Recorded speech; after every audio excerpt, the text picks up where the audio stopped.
Madam Deputy Speaker, can I refer first of all to the declaration of the Register of Members' interest? Can I first of all commend the Chancellor for this budget? And it continues the themes we've seen through each of the budgets and autumn statements of this Parliament, of economic reform and fiscal consolidation. And it is this twin-track approach that has led to a fall in the deficit, putting the nation on the path towards a surplus in 2019-20, alongside one of the strongest growing economies amongst our competitors, falling inflation and a job-rich recovery confirmed by today's unemployment figures. I think it is absolutely vital that we continue the programme of deficit reduction. The last government spent beyond the nation's means, increasing deficit even when the economy was growing. Now, I thought it was interesting the fact that my right honourable friend the Chancellor quoted in his speech that in each year of the last Labour government, debt as a proportion of GDP increased. Even in the good times, Labour continued to spend more than the country could afford. So the problem we inherited was that actually not the UK was undertaxed, but the government was simply spending too much. It has been right, therefore, that the bulk of deficit reduction had been borne by spending cuts. And I'm pleased that the Chancellor has reconfirmed our commitment to tackling that deficit after the next general election. And I think it is wrong of both the Labour Party and the Liberal Democrats to seek to slow the pace of deficit reduction. The longer the deficit takes to tackle, the more debt we will incur. Labour have failed, and I noticed the Shadow Leader failed to mention his speech today, the £30 billion of cuts that Labour already signed up to. But they're also pledging to spend £50 billion more than we are. That will actually require increased borrowing or increased taxes. We cannot afford, and people in this country cannot afford, borrowing on that scale. And I think it's inequitable, actually, if we continue to do so. And there are three reasons why I think that is wrong, but I'll give way to my honourable friend before I continue. Madam Deputy Speaker, I'd just like to point out to my honourable friend that, of course, whilst we cut the planned spending increases of the previous government, public spending has actually been going up, and as this Red Book confirms, real public spending, general government spending, went up 1.5% in real terms in 2014 and another 1% this year. And it demonstrates the challenge we face getting that pace right. But one thing we should be absolutely clear on, it's important to stick to the course. And I think the three reasons why it's important to stick to the course of reducing the deficit and reducing debt. I think it's inherently unfair for future generations to bear the cost of debt that we have built up. Let the honourable member answer this question. Is it really fair for our children and our grandchildren to pay the cost of debt that we've built up? Let him answer that question. Would you agree that since 2010 the share of debt as a share of GDP has grown from 55% to 80%, and that the Tories have borrowed more in 5 years than we did in 13, even though we had to bail out the banks? Isn't that a complete failure of economic management? This is a remarkable argument. So is the honourable gentleman opposite saying actually we should have cut faster and further? Because that's not the prescription from the Shadow Chancellor or the leader of the Labour Party. They were said we were cutting too far, too fast. They can't have it both ways, and that's the problem. That's why the party opposite have no economic credibility. They simply have got no coherent argument on the economy or on the deficit. And whilst interest rates are at historically low levels, we can afford to service those debts. But when interest rates return to more normal levels, money that could be better spent on schools or hospitals will have to be diverted to pay higher interest payments. And the Chancellor today talked about the £35 billion we've saved as a consequence of lower interest rates.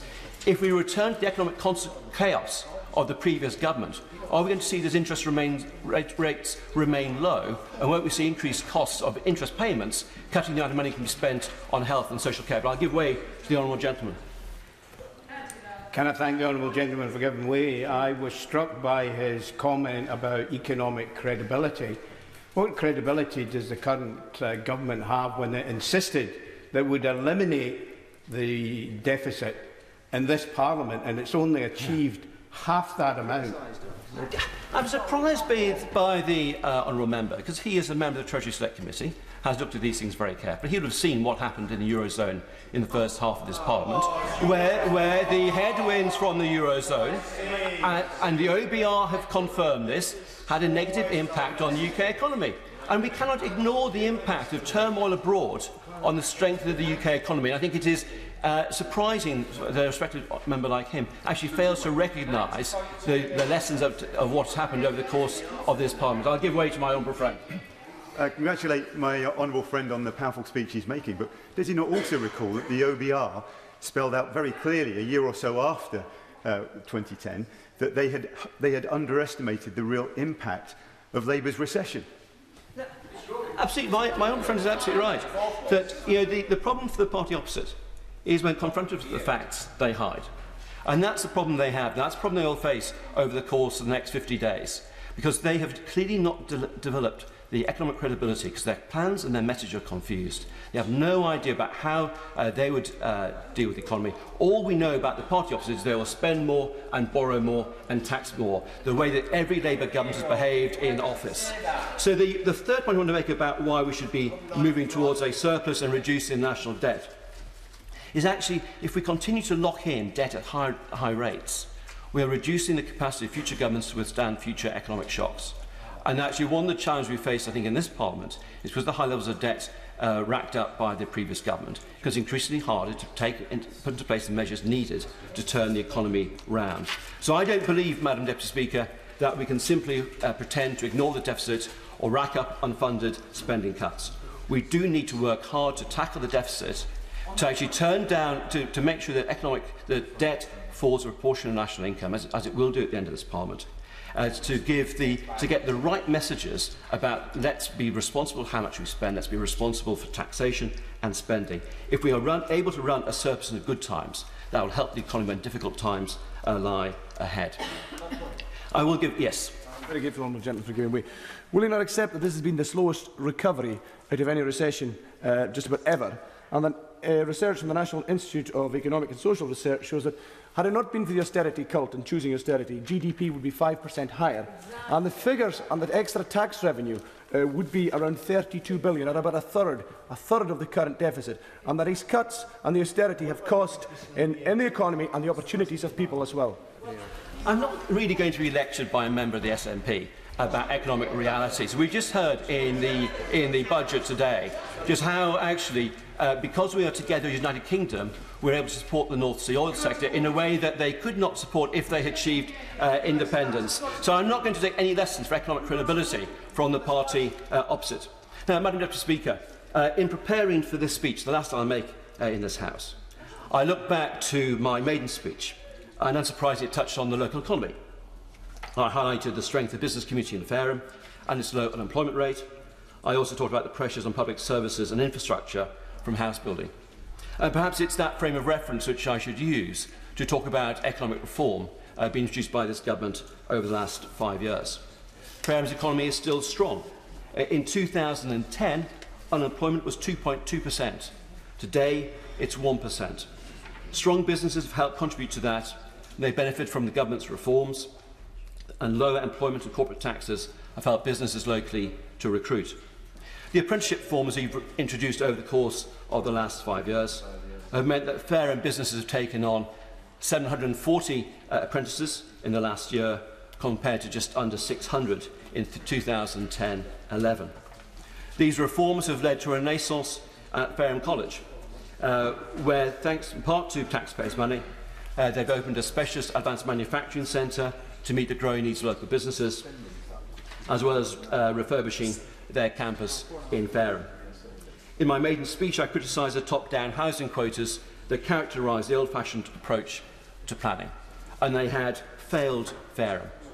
Now, the government's planning reforms, focusing on securing consent for development through a bottom-up approach, have secured widespread consent for 6,500 homes to be built in a new community, Wellbourne.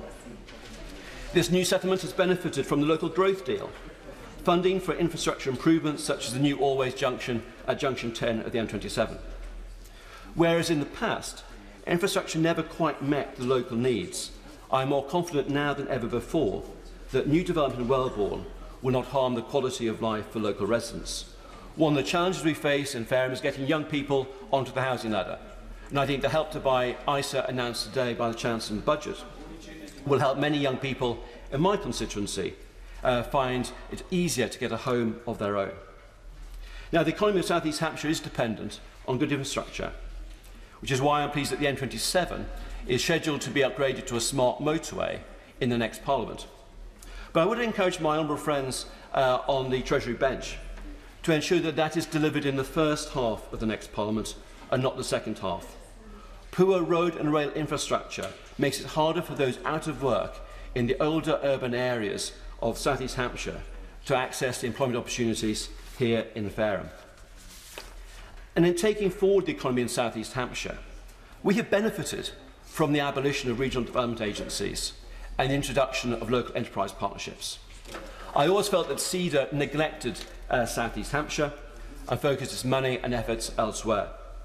The Solent LEP has had a relentless focus on economic growth in our community and has played an outstanding role in developing all aspects of the economic infrastructure in our community.